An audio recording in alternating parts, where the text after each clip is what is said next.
Olá, seja muito bem-vindo ao canal. Esse vídeo contém a resolução comentada da segunda questão da prova de Física da segunda fase do vestibular 2025 da Unesp. O link para a resolução da primeira questão está na descrição. Então, já deixa o seu like, se inscreve no canal e vamos começar. A questão 20 é de ótica.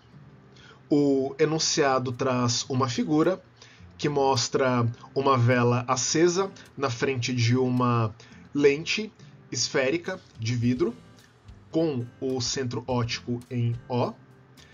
E a figura também mostra alguns raios de luz que são emitidos pela chama dessa vela, né, tanto antes de incidir na lente quanto depois de incidir na lente.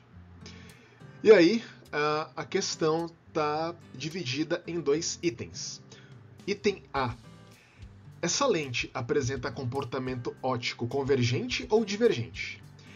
A imagem dessa vela conjugada por essa lente pode ser projetada sobre o anteparo?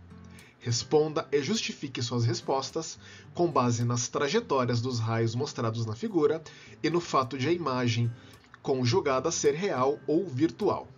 Então vamos lá, vamos resolver aqui esse item A. A gente tem que perceber o seguinte: os três raios que estão mostrados emergindo da lente estão espalhados, né? Eles estão espalhados e à medida em que você vai se afastando aqui do centro, maior a distância aí entre esses três raios, tá? A gente tem que lembrar que, por definição, uma lente ela é convergente quando ela aproxima e concentra os raios em um único ponto.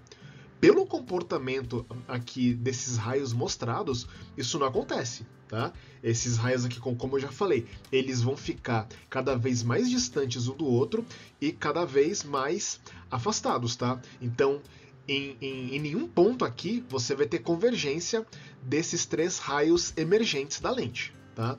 Então, por conta desse comportamento, né, desse comportamento divergente desses raios, nós podemos concluir que o comportamento dessa lente é divergente, tá? Então, somente analisando aí o comportamento desses raios, já dá para concluir que essa lente ela é divergente. É só ter em mente que se ela fosse convergente, esses raios eles iam se concentrar em um ponto, tá? O que não vai acontecer. As direções aí são totalmente distintas, né? E conforme eu já falei, não tem como eles se concentrarem em lugar nenhum, tá? Então, o comportamento dessa lente é divergente. Então, metade do item já está respondido. Agora, para fazer a outra metade, né? Ou seja, para decidir se essa imagem conjugada pode ser projetada em um anteparo, né, a gente vai ter que analisar se vai ser uma imagem real ou virtual. Então, para isso, o que eu vou fazer aqui? Eu vou traçar os prolongamentos dos raios emergentes dessa lente, tá? Eu estou fazendo aí em verde, conforme está mostrando aí na tela, tá?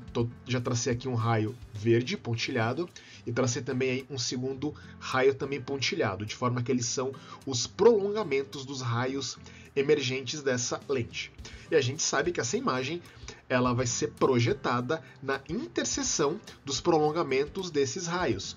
Então, a imagem ela fica formada conforme está aparecendo aí na tela, tá? Ela fica na frente, um pouco na frente da vela acesa original, e ela fica antes, na verdade, do eixo aí da lente esférica, tá? Então tá aí dada a formação da imagem. Então, a gente observa o seguinte: essa imagem, ela é uma imagem direita, tá? É uma imagem direita aqui da vela, ela não está invertida. Ela foi formada também pelos prolongamentos dos raios de luz, tá? Então, conforme tudo aí o que está sendo mostrado, a gente pode concluir que essa imagem é virtual, tá? A gente pode concluir que essa imagem é virtual, a imagem formada é virtual. E a gente sabe que imagens virtuais não podem ser projetadas em um anteparo, tá? Somente imagens reais podem ser projetadas. E aqui também uma observação aqui também que tem que ser feita é que para objetos reais, né, como nesse caso aqui como a vela acesa, a lente ela conjuga uma imagem que ela não é luminosa, né? Ou seja, ela não é formada diretamente pelos raios refratados. Então, não tem jeito dessa imagem ser colocada, ser projetada sobre um anteparo, tá? Então, isso resolve já esse item A, tá? Então, já deu aqui para responder as perguntas. Então, a gente já viu que a lente é divergente. A imagem formada é virtual e, por conta dessa natureza virtual, ela não pode ser projetada em um anteparo, tá? Então, eu achei aqui uma questão interessante, uma questão bacana. Repara que não precisou aqui de fórmula nenhuma. Era só analisar a figura fornecida, utilizar os conceitos básicos aqui da ótica para responder corretamente essa questão, tá? Uma questão bem interessante. Item B. Qual a distância em centímetros da imagem dessa vela, conjugada por essa lente, ao centro óptico da lente? Para resolver esse item, eu vou começar marcando alguns pontos aí na figura do enunciado. Eu vou começar marcando o ponto A, que é o ponto que acabou de aparecer aí na tela. Esse ponto é a interseção de um dos raios incidentes na lente e do eixo principal. Eu vou marcar também o ponto B, que corresponde à base da vela, a base desse objeto. E vou marcar também o ponto C, que corresponde ao topo da vela, ao topo aí do objeto. Tá?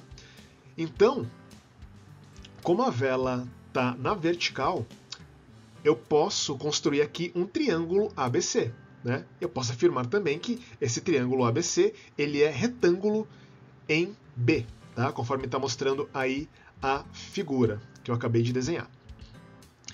Feito isso, eu também vou chamar a distância entre os pontos O e A de D. Tá? D aqui é de distância.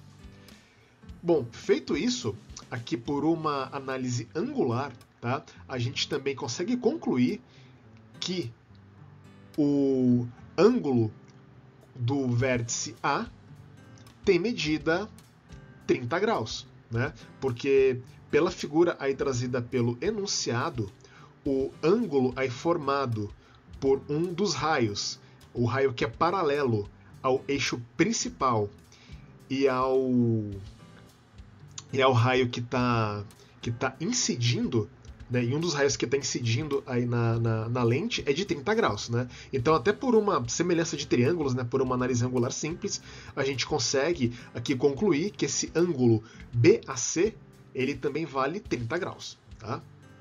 Bom, feitas essas observações, então nesse triângulo ABC, eu posso aqui notar que a tangente de 30 graus, né, a tangente do ângulo BAC, vai ser igual ao cateto oposto dividido pelo cateto adjacente, né? Ou seja, vai ser 18 raiz de 3 dividido por 45 mais D, né? Porque a distância entre B e O é 45 e a distância de O até L eu estou chamando de D, né? Então, como a altura aí da vela é 18 raiz de 3, então eu posso concluir que tangente de 30 graus é igual a 18 raiz de 3 dividido por 45 mais D.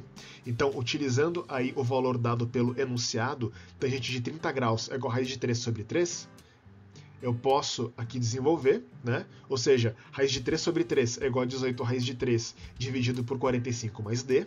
Desenvolvendo aqui, multiplicando em cruz, eu tenho que 45 raiz de 3 mais D raiz de 3 é igual a 54 raiz de 3. Agrupando aí os membros semelhantes, os membros aí com D em um lado e só o número do outro, a gente tem aqui que D raiz de 3 é igual a 9 raiz de 3. Ou seja, D é igual a 9 centímetros. Tá?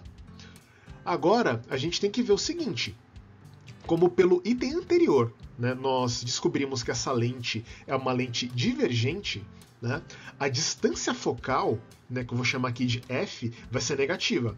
Então, f é igual a menos d, que é igual a menos 9 centímetros. Feito isso, a gente pode utilizar aqui a conhecida equação de Gauss, né, uma das principais equações aqui da ótica geométrica. Por essa equação, 1 sobre f é igual a 1 sobre p mais 1 sobre p', onde p é a distância do objeto até a lente e p' é a distância da imagem até a lente. Né? Então esse p' é o valor que a gente quer encontrar. Então substituindo aí os valores, né, a gente sabe que p é igual a 45 centímetros e f a gente descobriu que é menos 9. Então substituindo os valores, a gente tem que 1 sobre menos 9 é igual a 1 sobre 45 mais 1 sobre p'. Ou seja, 1 sobre p' é igual a menos 1 sobre 9 menos 1 sobre 45, que aí fazendo a conta vai dar menos 6 sobre 45. Então, desenvolvendo aqui, fazendo aqui as devidas inversões, a gente tem então que p' é igual a menos 45 sobre 6, que é igual a menos 7,5 centímetros. Né? Esse sinal negativo aí do p', ele só evidencia a natureza virtual da imagem, né? Por isso que está esse sinal negativo. Então, a distância em centímetros da imagem da vela até o centro óptico da lente é de 7,5 centímetros, tá? E isso resolve esse item B.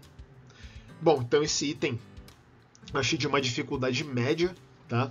Teria que analisar muito bem aí a situação proposta, né? Fazer toda essa análise geométrica e depois utilizar a equação de Gauss para chegar na resposta correta. Tá? Então achei aqui um item, né, de nível médio, acho que até indo de médio até um pouco para difícil. Tá?